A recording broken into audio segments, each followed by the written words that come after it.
Welcome to the Science of Success. Introducing your host, Matt Bodnar.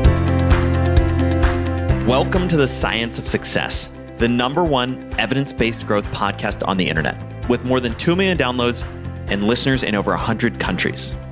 In this episode, we discuss the surprising science of creativity.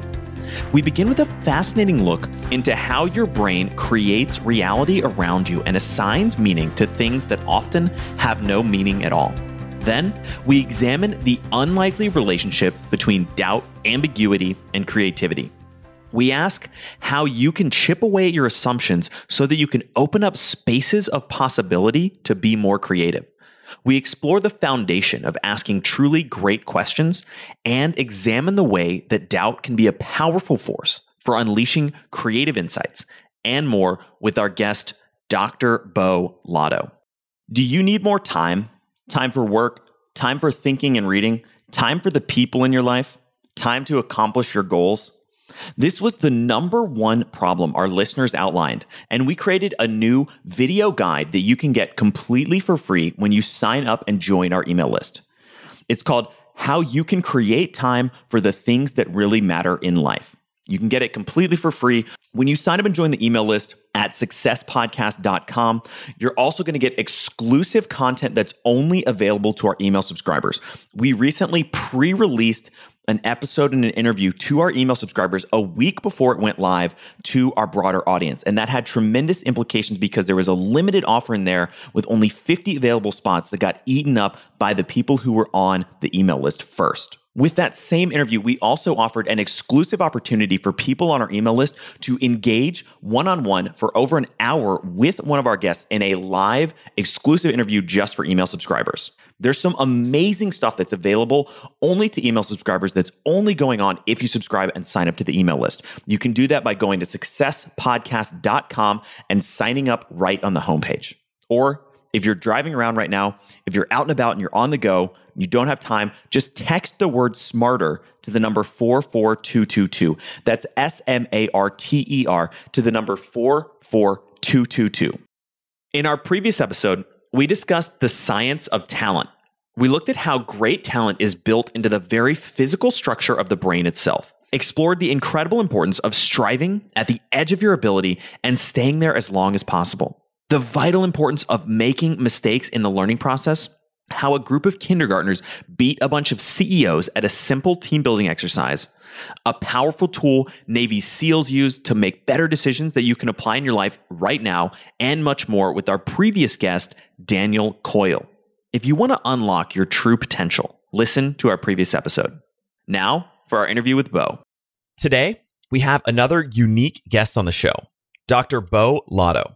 Beau is a neuroscientist, author, and the founder of the Lab of Misfits. His studies in the science of human perception have led him to work in several fields, including education, the arts, business, and more. Beau has given multiple TED Talks, spoken to companies such as Google, and his work has been featured on the BBC, PBS, National Geographic, Big Think, and much more. Beau, welcome to the Science of Success. Thanks for having me on. Well, we're very excited to have you on the show today. I know your work is really, really fascinating, and I think the listeners are really going to enjoy it. I'd love to start out with kind of a simple premise, but I think there in many ways kind of underpins a lot of what you talk and write about. Do we see reality as it really is? Do we see the world as it truly is? No, we don't. But this isn't postmodern relativism. So the world exists. It's just that we didn't evolve to see it. We see something else. In fact, in some sense, be useful to see it. And the reason why we don't is because we're ever separated from that world. We have no direct access to the physical world other than through our senses. And the problem with that is that the senses receive information from that world that is wholly ambiguous. So your listeners can do a little experiment on themselves. They can hold up their finger, one of their fingers in front of their face, and they can line up that finger to something that's in the distance that's much larger, and they move it further and towards it until the finger and that object are the same size. And of course, they're not the same size. But the point is that at that moment in time, the information arising from that object in the world and your finger were, as far as your eyes were concerned, were exactly the same size. And the problem is that's the only information your brain gets when it comes to seeing the world. So everything that your brain is receiving from the world is inherently meaningless because it could literally mean anything. And what's more, that information doesn't come with instructions. It doesn't tell you what to do. So one of the things that people need to remember is that in a very fundamental and deep sense, data by itself is pointless. There is no inherent value in any piece of data because it could literally mean anything. And that's true at the most fundamental level of what your brain is dealing with. So tell me more about that idea and why is it that the kind of raw input that our senses collect about the world is not, as you sort of put it, why is that pointless? Well, it's meaningless because it conflates multiple aspects of the world. So it's a multiplier as opposed to additive. So you take size and distance, you put those two things together, they multiply. It's like being given the equation x times y equals z, and you're given z, and you have to solve for x without ever knowing y. It's mathematically impossible because there's an infinite number of combinations in x and y that can give you z. So, you conflate reflectance and illumination, or amplitude of sound and distance. So something that is loud and far away can give rise to the exact same stimulus that is something quiet and up close. So that's the reason why information is ambiguous, because it literally conflates multiple aspects of the real world objects. But even more than that, those objects don't tell, even if we could see them directly, which we can't, they're forever separate from us in terms of their behavioral value. They don't, like I said, they don't come with instructions. They don't tell us what to do. And so your brain has to rely on another piece of information that doesn't exist in the moment. And that piece of information is history. So the functional structure of your brain is literally a physical manifestation of your past interactions with the world. That's effectively what your brain is representing, the structure of your brain representing. And not just your history, the history of your culture, or the history of your family, the history of your organization, or your business, or in fact, even your evolutionary history. So you can really make a real argument that most of your life happened without you even there. You inherited most of that experience. And it's through that experience that your brain is making sense of meaningless data and making it meaningful. So in essence, the brain collects kind of this raw input, and we kind of impose context or meaning onto that information to ascribe to it some sort of relevance to what we're doing or the way that we perceive reality. Yeah, we call it sort of the behavioral significance of data, or the empirical significance of data. So your brain is inherently empirical. So evolution, learning, development are all different ways, different time frames, and using different mechanisms to do the same thing, which is to shape the structure of your brain according to trial and error. And as a consequence, what happens is, during evolution, say, when you approach something that had, say, a low intensity, well, that could have been a hole. It could have been a darkly painted surface. Originally, your brain had no idea knowing which was which. And so for those who actually stepped into it and it happened to be a hole, they got selected out. So your brain then has effectively encoded biases and assumptions, because that's really what history gives you, are your biases and assumptions.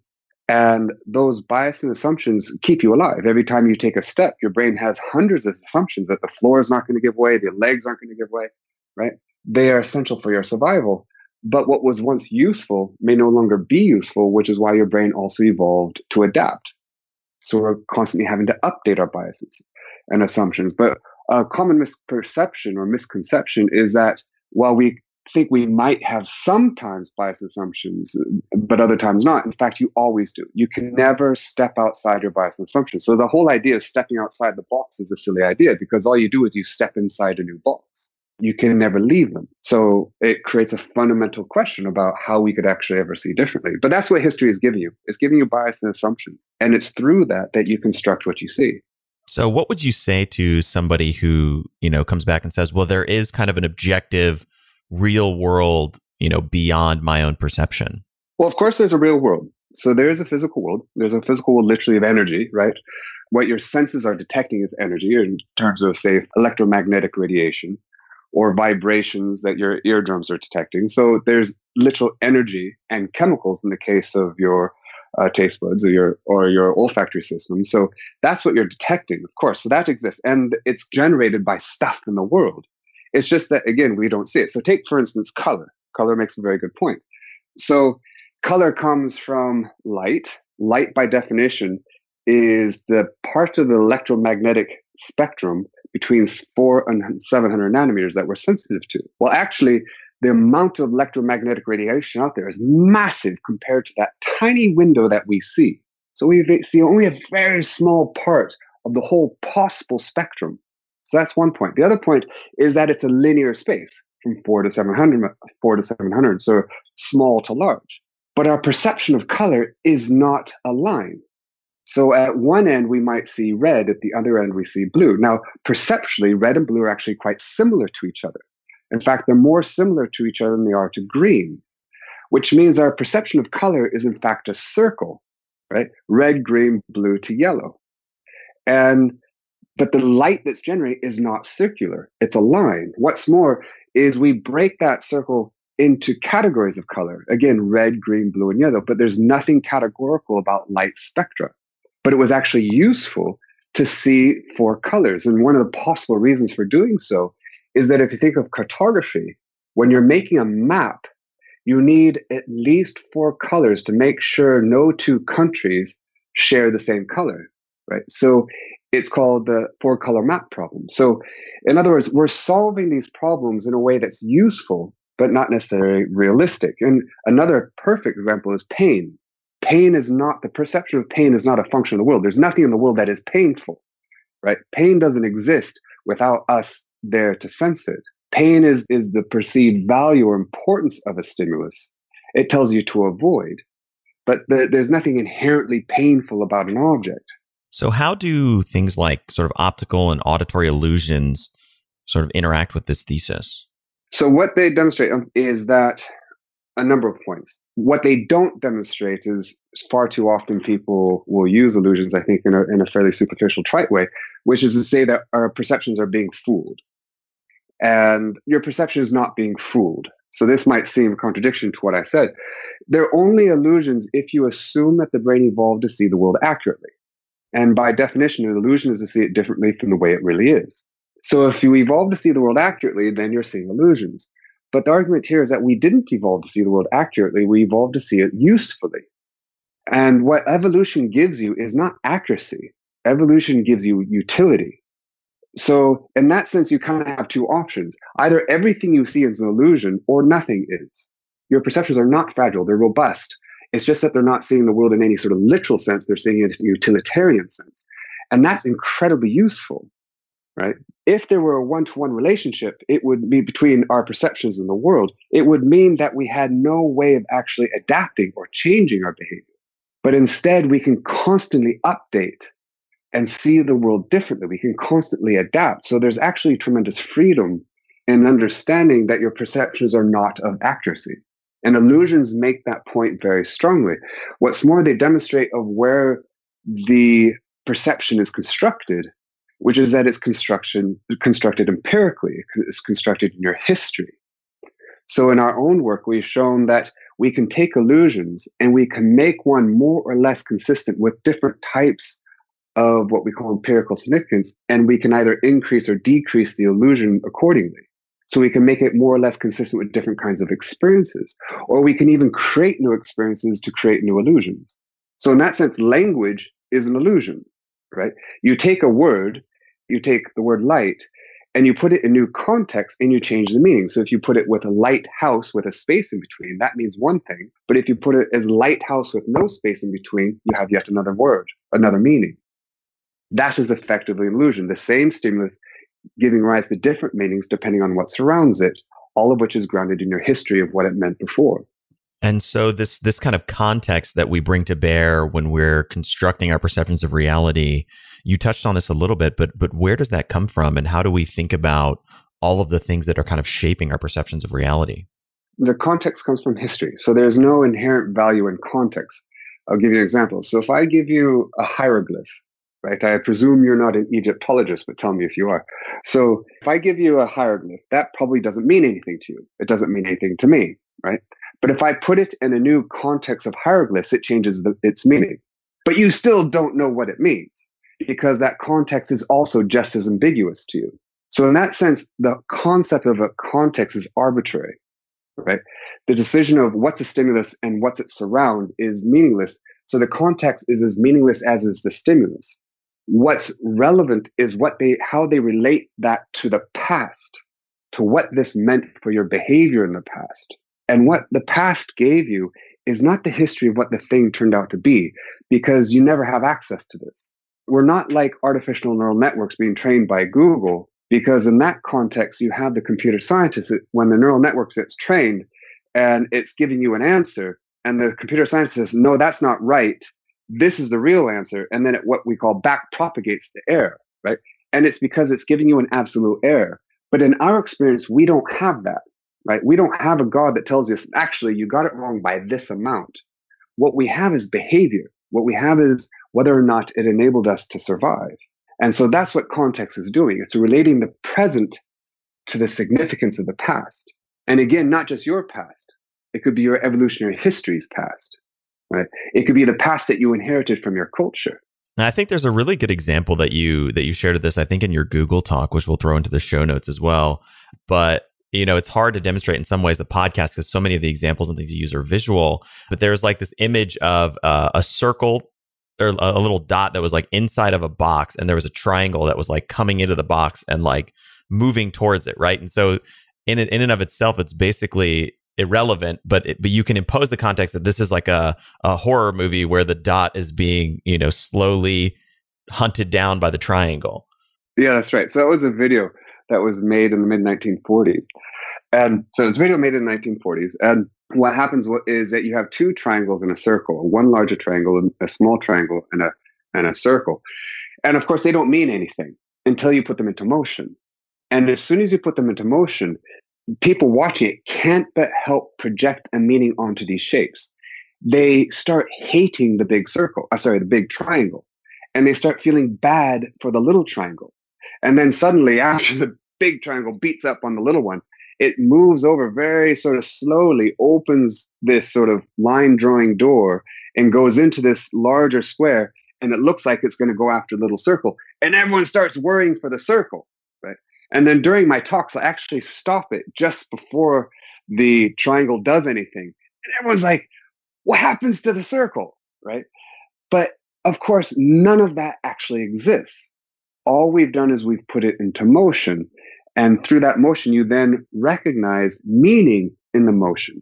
And that meaning isn't an inherent value of the motion itself. It's only a consequence of what was useful to see, which is why you could argue we have a fear of slithering. We come into the world with a fear of slithering. Why? Because that is a stimulus that evoked fear for good reason in the past. I mean, I can give you a visual example for your audience where they can imagine in their minds two different shapes, right? So I'll read the minds of your audience, of all the members of your audience with this, okay? So I'm going to predict the words that they're going to give two arbitrary shapes that they're going to construct. So one of the shapes is, imagine a line drawing with, that's drawn by, say, a black pen in your mind. And this has, say, multiple points on it, quite jaggedy multiple points, 7, 8 points, okay? The other shape has the same number of protrusions, but they're rounded, more like a cloud, right? So now you have these two shapes in your mind. Now, they don't have names. They're arbitrary shapes. So I'm going to give you two words. The first one is Kiki, and the second one is Boo Boo. Now, which of those shapes, which has no name, is Kiki, and which of those shapes is Boo Boo? And everyone will say that the sharp shape is Kiki and the rounded shape is Boo Boo.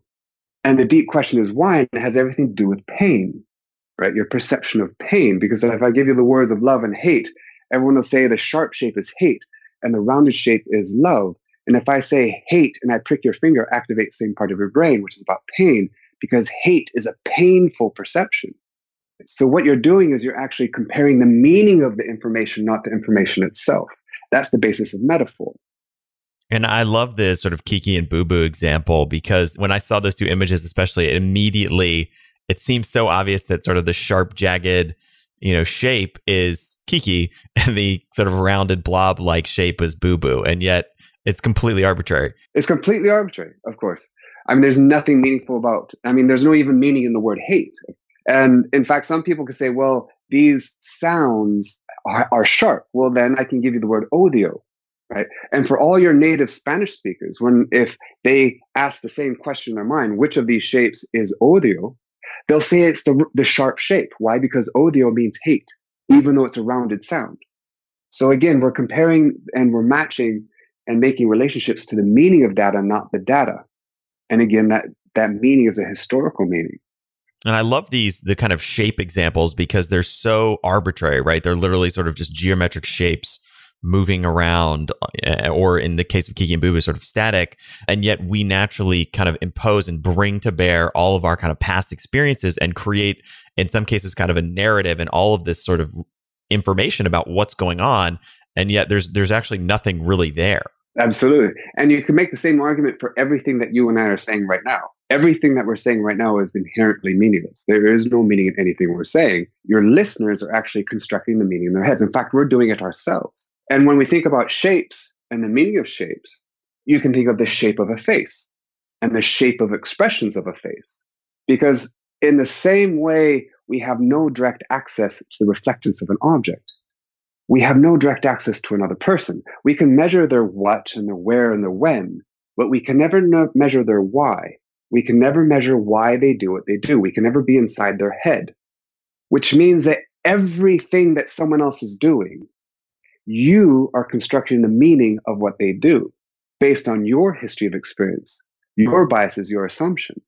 You can never measure their why, so you project their why. In the same way you color a surface, you color another person.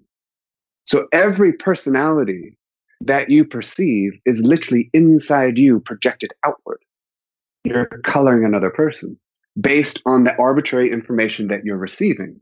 You know, it's funny that I've kind of had this is sort of tangentially related, but I also think really underscores that point that, you know, in many cases, the way you interact and experience other people is sort of a mirror of your own perceptions. There's this email that I've sent out to tens of thousands of people.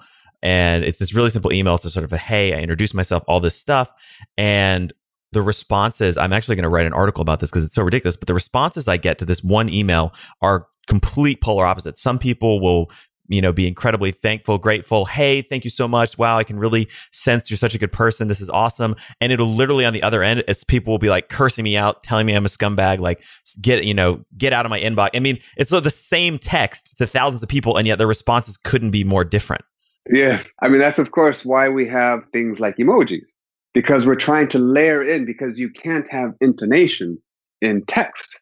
I mean, that's what brilliant writers are able to do. But also, that's the beauty of poetry.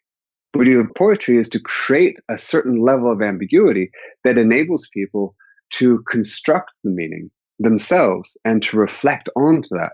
But the point is that it's not that we sometimes do this. We always are doing it. We're always doing these interpretations. And there's tremendous power in that awareness, because it's only in having that awareness that you actually have the possibility of freedom, of actually have the possibility of doing things differently. And actually, that's what I wanted to come back to, is this idea that this sort of conclusion that because our perceptions are sort of arbitrarily imposed on reality, we can update and adapt those perceptions. Tell me a little bit more about that. Yeah. Well, first of all, it's not arbitrary. I mean, this isn't, again, postmodern relativism. It's not that everything is equivalent. Some things are better than others. It's just that you don't know what they are a priori. And it's that the information doesn't come and tell you. You have to figure that out yourself. And this is what happens when kids come into the world. They're figuring it out themselves. So, I mean, to sort of come to your question in a sort of slightly roundabout way, where there was a wonderful experiment where you had two kittens, recently born, eyes just open. And you have one kitten that's running on the ground, perfectly fine, and it is physically connected to another kitten that's actually suspended in a basket. And the point of the experiment is that wherever the one on the ground goes, the one in the basket also goes, because it pulls it along.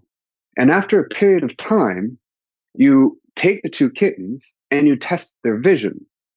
And the one on the ground, well, it seems perfectly fine, just as you expect. But what about the one in the basket? It's had effectively the same visual experience, same visual history of the one on the ground. And the answer is that it's blind. It can't see. And why can't it see? Because it's never been able to physically interact with the sources of meaningless information and make meaning from it. Your brain does not make meaning by passively receiving content. It makes meaning by physically engaging with the world. That's where your brain lives. It lives in the physical world. we so often forget that our brain evolved in a body and a body in our world. Silicon Valley keeps forgetting this. We have millions and millions of years of evolution of making meaning by physical engagement.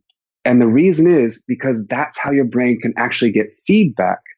And feedback is essential for its synapses, for its brain connections to be made and remade. And the reason why it has to do that is because the world changes. The world is dynamic.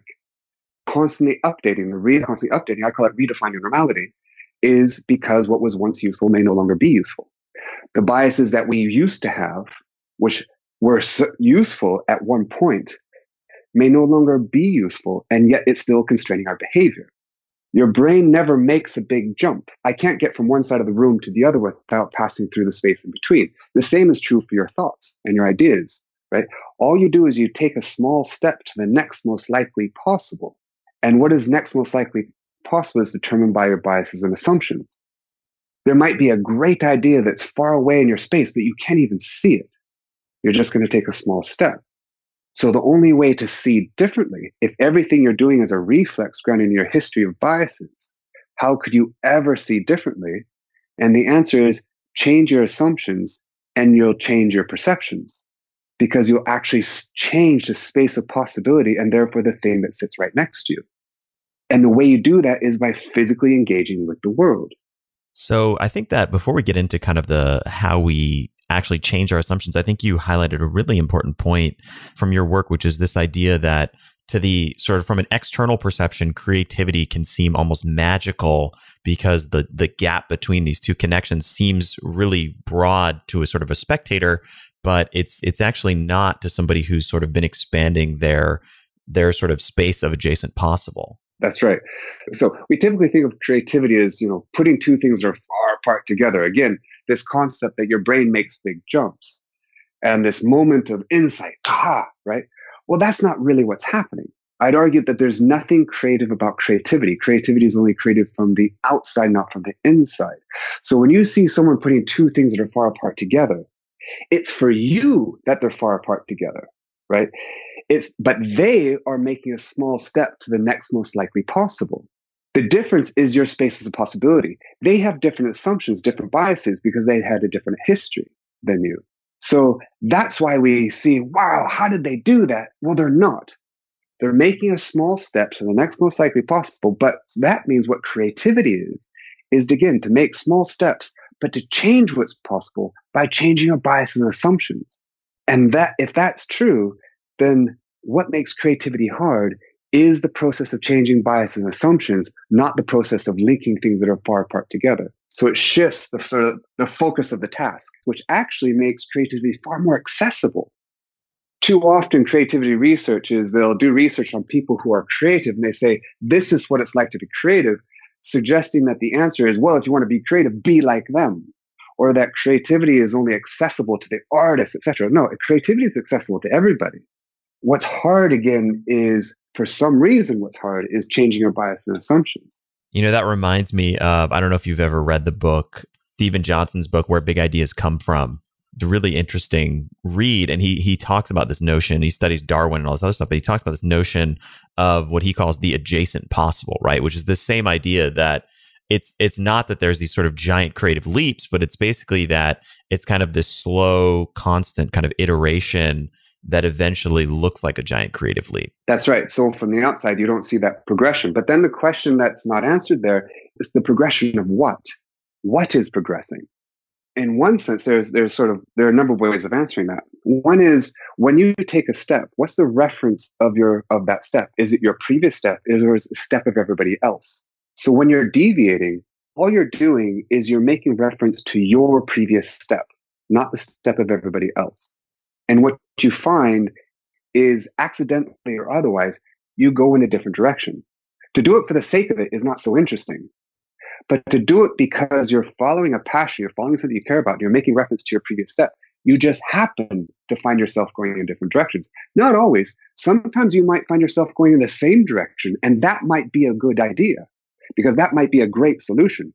The beauty of doing it this way, though, is you know why you're there, as opposed to just copying. Right? Because this is basically a search algorithm. You're searching your space of possibility by making reference to your previous step.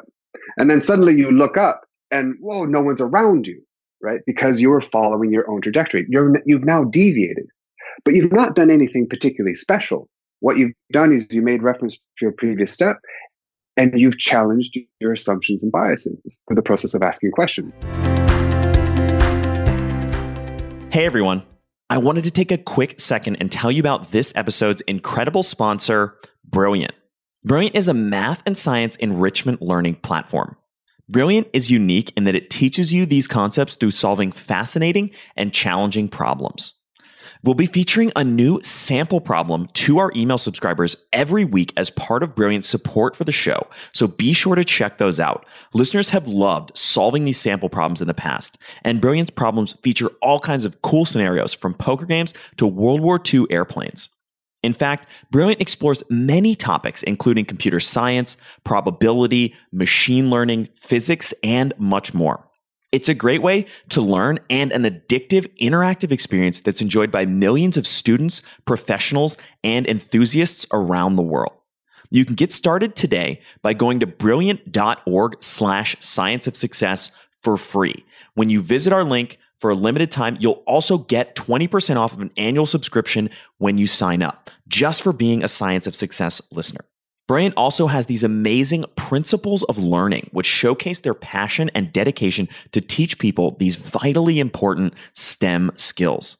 One of them is cultivating curiosity. From world champions to creative geniuses like Leonardo da Vinci, curiosity is such an important skill. Another great learning principle from Brilliant is that math and science learning should be community-driven. Their incredibly engaged community is a great resource for chatting, learning, and connecting when you're stuck or can't solve one of their thought-provoking puzzles. Check out some of the amazing stuff going on at Brilliant. Right now, you can go to brilliant.org/science of success to get started absolutely for free and save 20% off your annual subscription just for being a Science of Success subscriber. Once again, that's brilliant.org/science of success for some incredible math and science learning. Be sure to check it out. Brilliant's been an incredible sponsor of the show for a long time, so check out what they're working on. It's really cool stuff. So let's get into the kind of specifics around doing that. How do we think about expanding our space of possibility, and how do we think about kind of updating those assumptions and biases or changing them? Well, I mean, it's a because it's this conundrum where if everything I'm doing in the moment, I have no free will over. It's just a reflex. When I gave the Kiki Boo Boo and the two shapes example, people couldn't help but make actions. They would have felt like they were making a free will choice, but it was already in a sense predetermined. So it feels like, how is it possible to ever do that? And again, the answer is that nothing interesting begins with knowing. It begins with not knowing. It begins with doubt. It begins with a question. So if you want to shift from A to B, the first step is not B. The first step from going from A to B is to go from A to not A. You get a stimulus and your brain automatically generates a reflexive meaning. The first step is to not generate that meaning, to step into uncertainty, step into not A. The problem is we hate uncertainty. We literally hate uncertainty in almost everything we do, right? Because if you weren't sure that was a predator, it was too late. Your brain evolved to take what is uncertain and make it certain, to take what is meaningless and make it meaningful. Because dying was easy. If you weren't able to predict usefully, you got selected out. So to be in a situation of uncertainty is literally to increase the probability of death during evolution, which is why we then get these behavioral, physiological, emotional responses to uncertainty, which means escape, get out of here, create certainty. In fact, in some sense, when we go, one of the useful responses to fear, in some sense, is anger.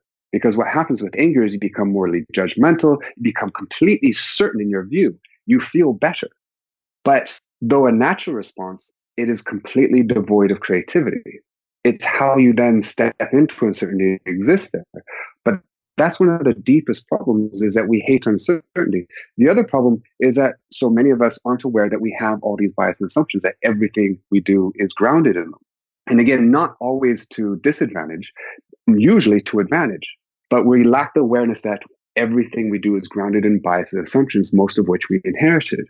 And even if we accept that premise, which illusions demonstrate fundamentally, we don't even know what they are. We're almost always blind to why we do what we do, which is why often marketing surveys don't work, because people give answers that they would like to be true or what they hope to be true in the future. But we often don't know why we do what we do, which is why the best person to reveal your biases to you is usually not you, it's usually someone else. So in fact, that's what sometimes the best technologies do, but we can get into that in a moment. But either way, once you accept that you have bias and assumptions, much of which you inherited, and even if you can identify what they are, the biggest challenge is to question them. And that's incredibly scary for people. And I include myself in all that, of course. I mean, that's what, in fact, it is scary for any living system. That is the fundamental challenge that living brains evolved to solve, which is the challenge of uncertainty. And you can argue that's, in a sense, this need for closure, the need for certainty is so strong. This is why Game of Thrones is successful, right? Because Game of Thrones finishes on a minor chord every week. If it finished on a major chord, the show would be over, right? We need that closure. In fact, before, when Mozart would go to sleep, he would go to the piano and he'd go da da da da, and then his father couldn't deal with the fact that the chord didn't finish, so he'd have to go and hit that last note to finish the chord before he could go to sleep. And you could even make an argument that Uber successful has been successful not simply because they enable us to get a taxi, easier. It's because they tell you when the taxi is going to arrive. And you're late and you've got 5 minutes levels going up. You don't know when it's going to arrive. But if I say, don't worry, it's going to be there in 5 minutes. In fact, I'm even going to show you where it is. Your cortisol levels stay low. You don't get stressed, right? We just hate uncertainty, and the irony is that's the only place we can go if we're going to see differently. So how do we kind of step into uncertainty or cultivate more uncertainty in our lives? It's a great question. Well, fortunately, because it's such an important place to go, evolution gave us a solution. So your listeners can think of, what's the one behavior, class of behaviors, defined by a single word that has 4 letters, where they actually love uncertainty. It's not that they tolerate it, they love it. And the answer is play. Right? Play is a solution to uncertainty. That's why it evolved. Right? Because play is a way of being. It's a way of interacting with the world. It celebrates uncertainty. It celebrates possibility, diversity. It's inherently cooperative, and it's what we call intrinsically motivating. What I mean by that is almost everything you do. So intrinsically motivating means that the reward is the thing itself. So you think of work. You work to get money for most people, right? You do one thing to get another. The reward of play is play. What's the reward of skiing? It's skiing. And this is also true for sex, right? We have these emotional responses to perpetuate the thing happening, and because play is so essential. Now, if you add intention to play, because play has no intention, what you get is science. Science is nothing other than play with intention. And I'd argue that anything that is creative is effectively the state of being that is play with intention. And the beginning of play, the beginning of stepping into uncertainty, there's another perception that evolution gave us, which is the perception of awe and wonder. And we know we've been doing recent research on awe and wonder, as have a number of labs around the world, including one of the main labs in Berkeley. And what we and they have demonstrated is that when you experience awe and wonder, a number of things happen inside your head, but you feel small and connected to the world. You're surprised, and beyond surprise, you think, this is amazing. I want to understand this. So you want to step forward. But with awe, you have to change your reference frame if you're going to have that understanding. So it's as if evolution gave us the perception to step forward, to reduce our ego, and to have the desire to know. So let's dig into the concept of play a little bit more, and how do we, think about sort of adding an intention to something and sort of making it playful, if that makes sense. Well, the adding intention is hugely important because, again, what's required to step into uncertainty is such a potentially scary space to be that you have to have a strong desire to be there. And what's more, a lot of our bias and assumptions that exist in ourselves or in our culture, if you think about a meme is nothing other than a cultural assumption. And these things have momentum. They have tremendous weight behind them. If you think about your brain, when your brain gets a stimulus, that stimulus then generates a pattern of activity in your brain, which is effectively what we call a tractor state. Think of a whirlpool. A whirlpool is a tractor state. It arises from the interaction of interacting water molecules. Well, we get to an equivalent thing happening inside your head. You get a steady state of activity that arises from the interaction between your brain cells. Now, every time you get that same stimulus, generate that same meaning, you're deepening that attractor state in the same way you're deepening the, say, depth and strength of a whirlpool. And when you do that, it requires more and more energy to ever disrupt that stable state. Well, that energy requires desire. It requires care. And so one of the most important things is to find out and discover what it is that you care about that is bigger than yourself. And we know from research, ours and others, that we will go further.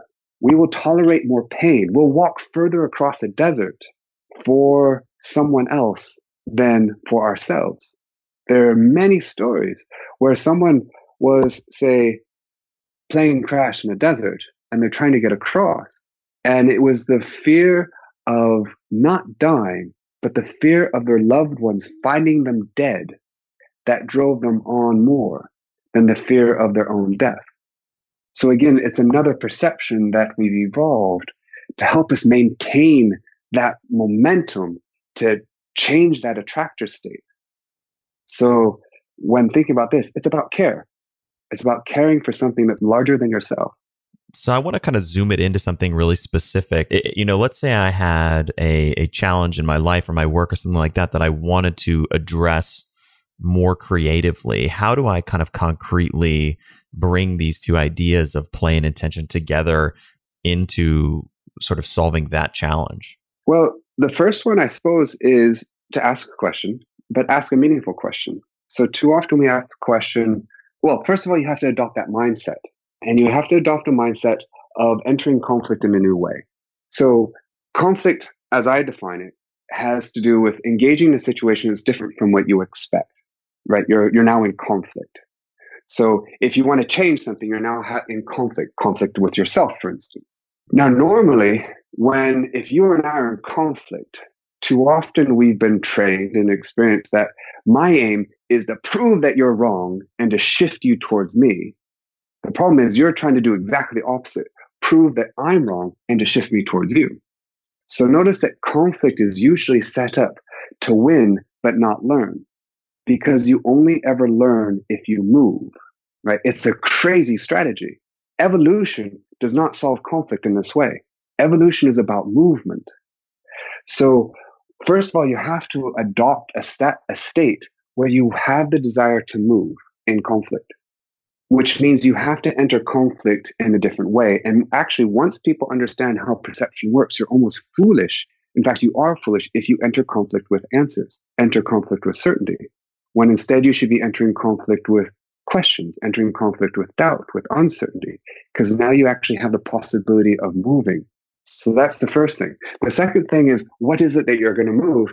And too often we ask questions that are information-based questions, like what, where, and when. These are things that we can measure. They have a certain level of certainty about them, but they're not actually terribly meaningful questions because they create data. And as we know, data by itself is pointless. What you want to better understand is why.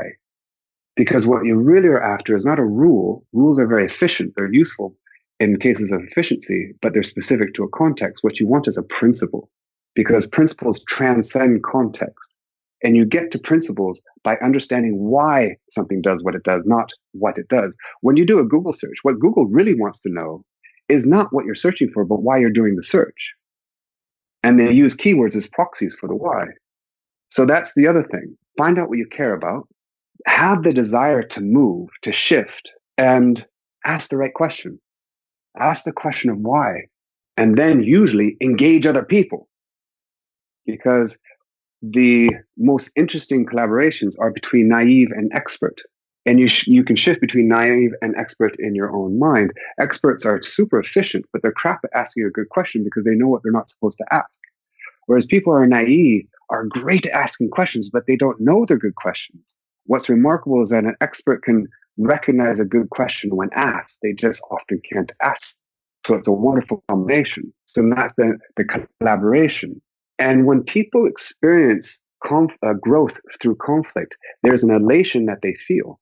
We love that feeling because far more interesting from shifting is to expand your space of possibility, because now you have more degrees of freedom in which to move at any point in time.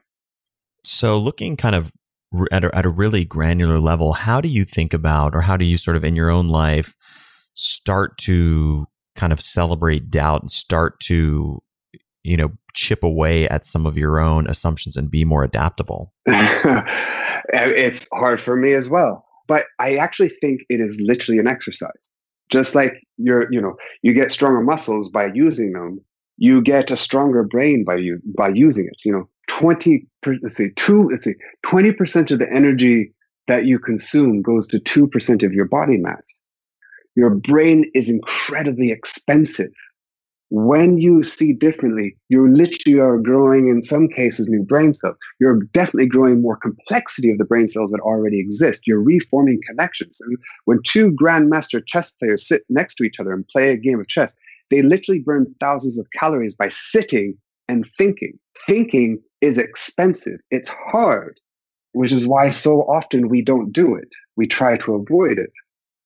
So engaged in that process of thinking is a very difficult thing, but we can actually find such value when we expand our space of possibility. So I just continue to remind myself of the pleasure that I personally get when I move from where I am.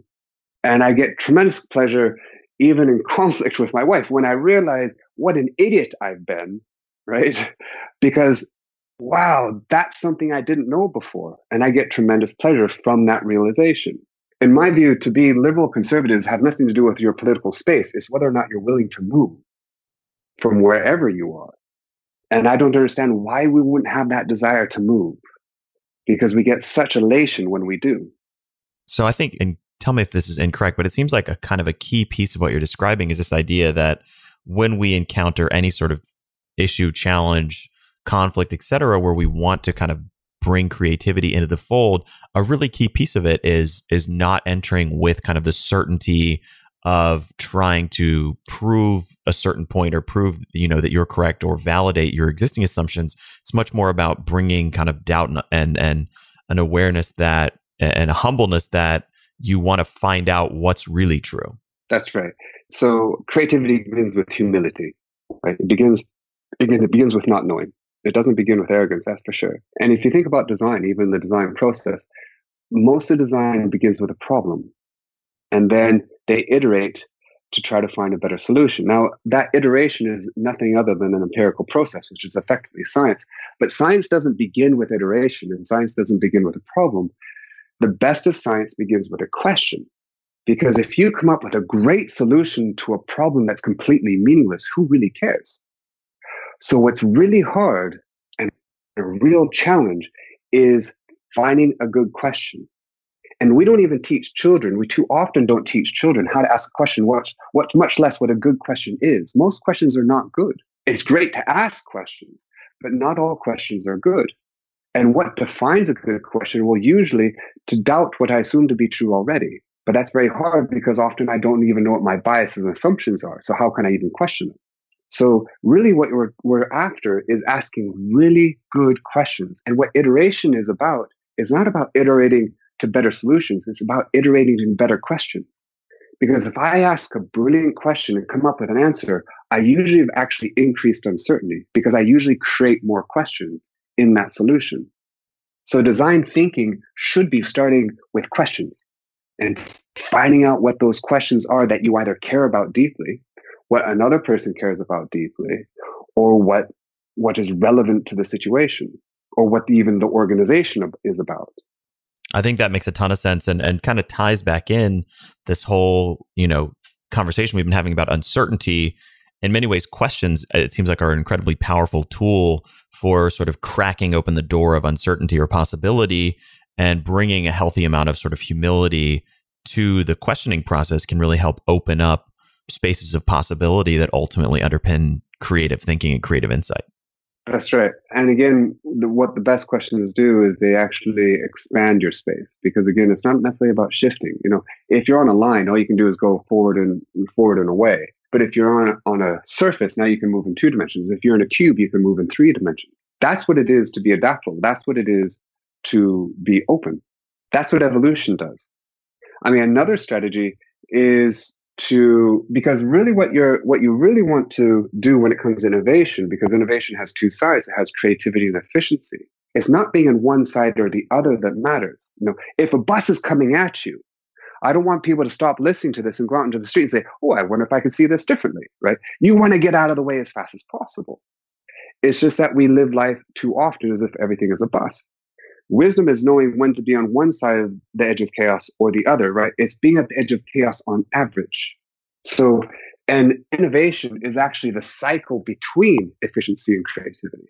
So quite sort of literally in some sense, what happens is often companies or individuals will start with creativity and then they move quite quickly from creativity to efficiency.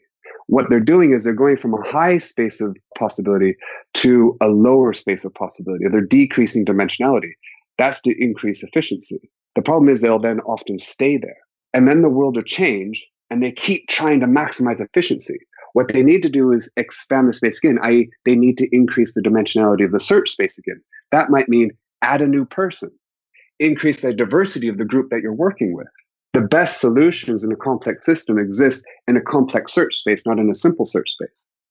So now you increase the dimensionality, you add new individuals, you increase the diversity of the group, you find new creative solution, and then you will go efficiency again. You now retract, go to a more efficient group of people, etc. And it's a cycle.